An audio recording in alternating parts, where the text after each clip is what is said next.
ఒక కాంటెంట్ క్రియేటర్‌గా యూట్యూబ్‌లో వీడియోస్ చేస్తున్నప్పుడు, ఏదైనా ఒక టాపిక్ చెప్పేటప్పుడు, దానికి తల, తోక అసలెక్కడి నుంచి స్టార్ట్ అయింది, ఎందుకు స్టార్ట్ అయిందని చెప్పేసి ప్రతీది కూడా ఎక్స్‌ప్లెయిన్ చేయాలి.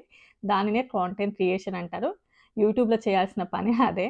సో, కొంతమంది కొన్ని వీడియోస్ కింద చేసేటటువంటి కామెంట్స్ నేను మోస్ట్‌లీ అవి పట్టించుకోవద్దని అనుకుంటున్నాను. బట్ జస్ట్ చెబుతున్నాను. ఈరోజు టాపిక్ ఏంటి అంటే, ఈ మధ్య కాలంలో మనం యూఎస్‌లో బాగా వింటూ ఉన్నది, వినిపిస్తూ ఉన్నది ఏంటి అంటే ఎక్కువగా స్టూడెంట్స్ అండ్ ఓపీటీలో ఉన్నవాళ్ళు కానియండి, స్టెమ్ ఓపీటీలో ఉన్నవాళ్ళు కానియండి, ఎవరైతే రిగార్డింగ్ స్టూడెంట్స్ వాళ్ళ ఇంటికి ఆఫీసర్స్ వచ్చేసి చెక్ చేస్తున్నారు అని జెప్పేసి. సో, ఇంక ఈ వీడియోలో దాని గురించయితే మనం మాట్లాడుకుందాం. సో, ఇంకెవరైనా మొదటిసారి మన ఛానెల్‌ని జూస్తున్నట్లయితే తప్పకుండా సబ్స్క్రైబ్ చేసుకోండి. వీడియోకైతే లైక్ చేయండి. ఎవరికైనా యూజ్ అవుతదనుకుంటే షేర్ చేయండి. మధ్య కాలంలో వీసాలలో చాలా రకాల చేంజెస్ తీసుకురావాలని జూస్తున్నారు. అది హెచ్-1బీ మీద. దాని నుంచి మనం చాలా సార్లు మాట్లాడుకున్నాం. ఇప్పుడు వాళ్ళ యొక్క దృష్టి హెచ్-1బీ నుంచి కొంచెం టర్న్ తీసుకొని ఓపీటీ స్టూడెంట్స్ మీదయితే పడింది.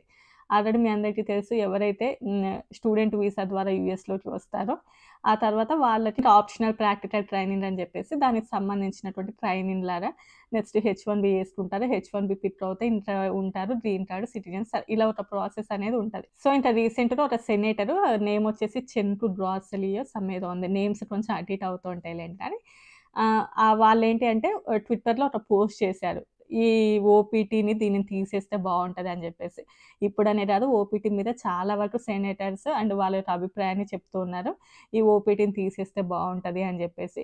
ఎందుకు తీసేయాలి అనంటే, దీని వలన అంటే రీసెంట్‌గా అమెరికాలో గూడా చాలా మంది చదువుకుంటూ ఉన్నారు. అందరూ గూడా కొంచెం వెల్ ఎడ్యుకేటెడ్ అవుతూ ఉన్నారు. ఎవరైతే రీసెంట్‌గా అంటే అమెరికన్ సిటిజన్స్ వాళ్ళెవరైతే వెల్ ఎడ్యుకేట్ అవుతున్నారో వాళ్ళకి ఇది కొంచెం కాంపిటీషన్ లాగా మారుతూ ఉన్నారు. ఇందులోపల చాలా వరకు లూప్ హోల్స్ ఉన్నాయి. సో, అందువల్లనే ఆహ్, తీసేస్తే బావుంటదని జెప్పేసి వాళ్ళైతే ప్రపోజలాగా అంటే జస్ట్ ట్విట్టర్‌లో ట్వీట్ చేశారు. ఓపీటీలు కీలాగా పనిజేస్తూ ఉన్నాయి. అంటే హెచ్-1బీని వీళ్ళు వర్క్ చేయడం అండ్ వాళ్ళ కంపెనీస్ స్పాన్సర్ చేయడం ఇవి రాకుండా రియల్‌గా కంపెనీస్‌కి ఎవరైతే రియల్‌గా అవసరమో వాళ్ళే తీసుకుంటారు. అండ్ దీని ద్వారా అమెరికన్ సిటిజన్స్‌కి ఇబ్బందవుతుందని జెప్పేసి వాళ్ళు. అండ్ ఇప్పుడు హెచ్-1బీలో ఎలా అయితే ఆహ్, అంటే ఒక జాబ్ గనుక పోయిన తర్వాత సర్టెన్ టైమ్ పీరియడ్ ఉంటది గదా! అంటే 2 మంత్స్ ఆర్ 3 మంత్స్ ఇంత లోపలనే యూఎస్‌ని వదిలేసి ఎళ్ళాలి అనేది ఉంటది. అలా ఉంటే బావుంటది. బట్ సంవత్సరాల తరబడి ఇట్లా 3 సంవత్సరాల పాటు వాళ్ళిక్కడ ఉండడం బాలేదు అని జెప్పేసి వాళ్ళు బట్ ఇది అవుతదా అంటే అవ్వదు ఇప్పడంతలా. ఎందుకు అంటే ఆల్రెడీ మనం చాలా సార్లు చూసాం గదా! అంటే జస్ట్ వాళ్ళైతే ప్రపోజ్ చేస్తున్నారు. అండ్ యూఎస్ గవర్నమెంట్ గూడా చాలా వరకు ఎకానమీ వస్తది. ఎస్పెషల్లీ ఇంటర్నేషనల్ స్టూడెంట్స్ ద్వారా. కొన్ని కంట్రీస్ యొక్క జీడీపీ కంటే ఓన్లీ అమెరికాకి ఇంటర్నేషనల్ స్టూడెంట్స్ ద్వారా వచ్చేటటువంటి ఇన్‌కమే చాలా ఎక్కువగా ఉంటది. సో, వాటన్నిటిని బేస్ చేసుకొనైతే అంత త్వరగా, అంత ఈజీగా అయితే తీసేయరు. ఒకవేళ వాళ్ళు తీసేద్దాం అని అనుకున్నా కూడా కాలేజెస్ కానియండి అండ్ యూనివర్సిటీస్ వాళ్ళు లా సూట్ ఫైల్ చేసి ఫైట్ చేసేటటువంటి ఛాన్సెస్ ఉంటాయి. సో, ఇంకా యూఎస్‌సిఐస్ అయితే ఈ ఓపీటీని క్లోజ్ చేయడం కాదు కానీ, ఫస్ట్ దీని మీద ఒక యాక్షన్ అయితే తీసుకోవాలి. అండ్ ఎవరైతే ఓపీటీ స్టూడెంట్స్ ఉన్నారో వాళ్ళనైతే ఒకసారి చెక్ చేయాలి. అంటే దీన్ని ప్రాపర్‌గానే యుటిలైజ్ చేస్తున్నారా? లేదా ఏదైనా మిస్‌యూజ్ చేస్తున్నారా? లేదా? అని చెప్పేసి ఎఫ్‌డిఎన్ఎస్ విజిట్ అయితే స్టార్ట్ చేసింది. ఇంక వీళ్ళొచ్చి ఏం చేస్తారు? ఏంటి? అనేదైతే చెప్తాను. సో, ఇంక మనందరికీ కూడా ఇంతకుముందు తెలుసు కదా! ఐసీఏ అని చెప్పేసి ఒక టీమ్‌ని ఫార్మ్ చేశారు. అది కూడా యూఎస్‌సిఐస్ కిందనే ఉంటది. ఎవరైతే ఇల్లీగల్ ఇమిగ్రెంట్స్ ఉన్నారో వాళ్ళని బయటికి పంపించడానికి అని చెప్పేసి. ఇప్పుడు వాళ్ళే అందులోనే కొంతమంది ఎఫ్‌డిఎన్ఎస్ టీమ్ లాగైతే వర్క్ చేస్తూ ఉంటారంట. అండ్ వాళ్ళు ఎవరైతే ఇట్లా OPT students, stem OP students ఉంటారో ఇదొక రొటీన్ చెక్ లాగా. అంటే దీనికోసం పెద్దగా భయపడాల్సిన అవసరం ఏమీ లేదు. ఈ వీడియోలో మీరు భయపడడానికి కాదు నేను చెప్పేది. జస్ట్ మీరు బీ ప్రిపేర్డ్‌గా ఉండాలి. ప్లాన్‌గా ఉండాలి.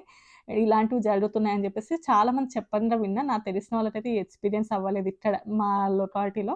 బట్ చాలామందైతే ఇలాంటివి జరుగుతూ ఉన్నాయి. స్టార్ట్ చేశారనేదైతే వింటూ ఉన్నాము. సో, ఇంకా వీళ్ళైతే ఎవరైతే బయట ఇల్లీగల్‌గా వర్క్ చేస్తున్నారో అండ్ ఎవరికైతే జాబ్ లేకుండా అన్‌ఎంప్లాయ్‌మెంట్‌గా ఉండి కూడా జాబ్ ఉందని చూపించుకుంటున్నారో, ఎవరైతే పేరోల్స్ జనరేట్ చేస్తున్నారో అండ్ అంటే ఇలా ఫ్రాడ్‌గా ఎవరైతే చేస్తున్నారో వాళ్ళ కోసమైతే వస్తున్నారు అని చెప్పేసి.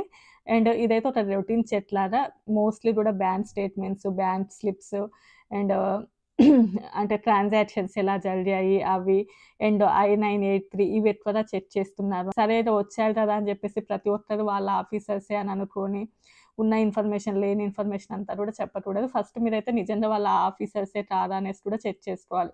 ఎందుకంటే ఈ మధ్య కాలంలో ఇదిరో పులి అంటే అదిరో తోక అనేది స్టార్ట్ అయింది. అసల అవుతుందా లేదా కొంచెం స్టార్ట్ చేయడానికి దాని మీద చాలా వరకు ఫ్రాడ్‌గా బయట చేయడం స్టార్ట్ చేస్తున్నారు కాబట్టి, ఫస్ట్ మీరు వచ్చింది ఆ ఆఫీసర్సేనా కాదా అని చెప్పేసి చెక్ చేసుకోవాలి. వాళ్ళు మిమ్మల్ని ఏదైనా క్వెషన్స్ అడిగినప్పుడు కంపల్సరీ మీరు వాళ్ళతోటైతే కోఆపరేట్ చేయాలి. ఎందుకంటే ఇది రొటీన్ సెట్‌లాగా ఉంటది కాబట్టి. అండ్ నెక్స్ట్ వాళ్ళు మీరెక్కడ వర్క్ చేస్తున్నారు? మీ లొకాలిటీ ఏంటి? మీ సాలరీస్ ఏంటి? అండ్ మీ జాబ్ లొకేషన్ ఏంటి? అండ్ టైటిల్ ఏంటి? జాబ్ టైటిల్ ఇవన్నీ కూడా అడిగేటటువంటి ఛాన్సెస్ ఉంటాయి. రియల్‌గా వర్క్ చేసే వాళ్ళకైతే పెద్ద భయపడకుండా వాళ్ళు చేసేది చెబుతారు. అందులో ప్రాబ్లమ్ లేదు. బట్ రియల్‌గా వర్క్ చేయకుండా ఓన్లీ పేపర్‌లలో మాత్రమే ఉండేటిది అనుకోండి. సో, మీరు చెప్పేదానికి అక్కడ ఉన్నదానికి మిస్ మ్యాచ్ అయ్యేటటువంటి ఛాన్సెస్ ఉంటాయి కాబట్టి అది తప్పకుండా చూసుకోవాలి. అండ్ నెక్స్ట్ వన్ మీరు ఒకవేళ వర్క్ ఫ్రమ్ హోమ్ అనుకోండి. మీ డెస్క్‌టాప్ ఎక్కడ అండ్ ఎక్కడ వర్క్ చేస్తున్నారు అని కూడా అడుగుతారు. అండ్ నెక్స్ట్ వన్ ఏంటంటే ఒకవేళ బ్యాంక్ స్టేట్మెంట్స్ గానియండి, ఇంకెక్కువ మీ పర్సనల్ డీటెయిల్స్ ఏదైనా అడుగుతున్నప్పుడు మీరు కొంచెం మా లాయర్స్ ఉంటారు. వాళ్ళని కాంటాక్ట్ అవ్వండి అని కూడా చెప్పొచ్చు. అంటే మీరు చెప్పడం ఏమైనా ఇష్టం లేకపోతే. అంటే బేసిక్ క్వెషన్స్ కూడా నాకు చెప్పడం ఇష్టం లేదు అంటే ఊరుకోరులేండి కానీ మరీ ఏదైనా డెప్త్‌గా అడిగితే. అండ్ నెక్స్ట్ ఈ మధ్యలో నేను చాలా సార్లు ఒక వీడియో చేశాను. ఒక 4-5 మంత్స్ బ్యాక్ ఏఆర్11 అని చెప్పేసి ఉంటది. అంటే మనం ఎప్పుడైనా కూడా యూఎస్‌లో ఒక లొకేషన్ నుండి ఇంకో చోటికి చేంజ్ అయినప్పుడు తప్పకుండా కూడా యూఎస్ చేస్తే అది సబ్మిట్ చేయాలి. అంటే అడ్రెస్ చేంజ్ అయినట్లుగా. వన్స్ అది గనుక అవ్వలేదనుకోండి, ఫస్ట్ ఆఫీసర్స్ మీ దగ్గరకొచ్చారు. అక్కడ మీరు లేరనుకోండి, అసలు మీ లొకేషన్ ఎక్కడో తెలియనప్పుడు అది ఇంకా పెద్ద ప్రాబ్లమ్‌ని క్రియేట్ చేస్తది. నేను దీనికి సంబంధించి ఒక ఫుల్ వీడియో చేశాను. చాలా డేస్ బ్యాక్ చేశాలేండి. ఆల్‌మోస్ట్ ఒక 6 మంత్స్ బ్యాక్ అనుకుంటా. అప్పుడు తప్పకుండా ఇది మ్యాండేటరీ అని చెప్పారు. నెక్స్ట్ మీరు ఎఫ్1 వీసా మీద ఉన్నప్పుడు తప్పకుండా ఎఫ్1 వీసాకి ఏవేవైతే రూల్స్ ఉంటాయో తప్పకుండా మీరు వాటినే ఫుల్‌ఫిల్ చేయాలి. అంటే కరెక్ట్‌గా వాటిని మెయింటైన్ చేస్తూ ఉండాలి.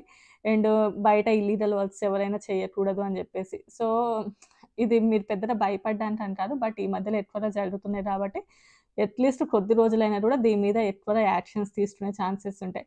బట్ ఆ తర్వాత ఏమైనా కొంచెం అటు ఇటు అవ్వచ్చేమో గానీ ఇప్పుడే స్టార్ట్ చేశారు కాబట్టి కొద్ది రోజులు మాత్రం తప్పకుండా జాగ్రత్తగా ఉండాలి.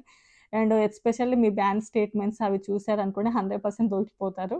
ఎందుకంటే ఎవ్రీ మంత్ మీ సాలరీస్ పడుతూ ఉండాలి. అవన్నీ తెలుస్తది మీకు. అండ్ ఇప్పుడు మీరు చేసేటటువంటి చిన్న చిన్న మిస్టేక్స్ కూడా డిపోర్టేషన్‌కి దారి తీసేటటువంటి ఛాన్సెస్ ఉంటాయి. అండ్ చాలా వరకు ఈ స్టూడెంట్స్ అంటే ఆల్రెడీ ఓపీటీ, స్టెమ్ ఓపీటీలో ఉన్న వాళ్ళని కూడా వాళ్ళ యొక్క కాలేజ్ డీటెయిల్స్ మీరు ఏ కాలేజ్‌లో చదివారు? మీరప్పుడు ఏమేమి సబ్జెక్ట్స్ చూజ్ చేసుకున్నారని అవి కూడా అడుగుతూ ఉన్నారంట. సో, వన్స్ మీరు చెక్ చేసుకోండి. ఇంకా ఈ మధ్యన హెచ్-1బీలో చాలా వరకు చేంజెస్ వచ్చినాయి కాబట్టి వేరే వీసాలుంటాయి కదా! ఓ1 వీసా, ఈబీ1 వీసా వాటి కోసం కూడా ట్రై చేస్తూ ఉండండి. హెచ్-1బీ మీదనే ఎక్కువ హోప్స్ పెట్టుకుంటే అది కూడా కొంచెం అటు ఇటు అయ్యేటటువంటి ఛాన్సెస్ ఉన్నాయి. సో, ఇంతే అండి. నాకు తెలిసిన ఇన్ఫర్మేషన్ వరకైతే మీకు షేర్ చేశాను. మీకు ఇంకేమైనా తెలిసినా కామెంట్ సెక్షన్‌లో తెలియజేయండి. నా వీడియోస్ నచ్చితే లైక్ చేసి, షేర్ చేసి, సబ్స్క్రైబ్ చేసుకోండి. By by.